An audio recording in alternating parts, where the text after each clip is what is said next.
মহিলারা একবারে 19-এর থেকে 19.5 হইলেই যা আমার মরণ আইয়ে না কা, আমি মরি না কা, আমার উপরে ঠাডা পড়ে না কা, আমার উপরে খোদার গজব পড়ে না কা, বেডির গজব বেডি নিজেই দেয়। মহিলাদের এই বদ অভ্যাস বেশি।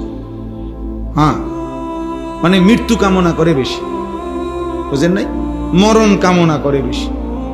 তাহলে ওই আল্লাহর ওলি বলছেন যে হে আল্লাহর বান্দা, দুনিয়ার পেরেশানির থেকে তো তুমি মনে মনে কামনা করিলা যে যদি মরে যাইতাম পেরেশানি মুক্ত হইতাম।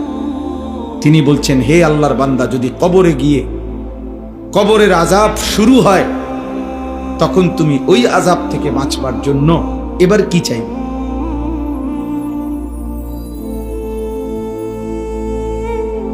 বুঝেন নাই?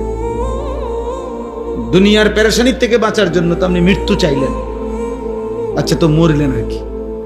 তো এখন কবরে গিয়ে যখন আযাব হবে আল্লাহর নাফরমানির কারণে, তখন কি করবেন? তখন কি চাইবেন? আবার দুনিয়া আইতে চাইবেন? আমরা মস্কারি, হ্যাঁ?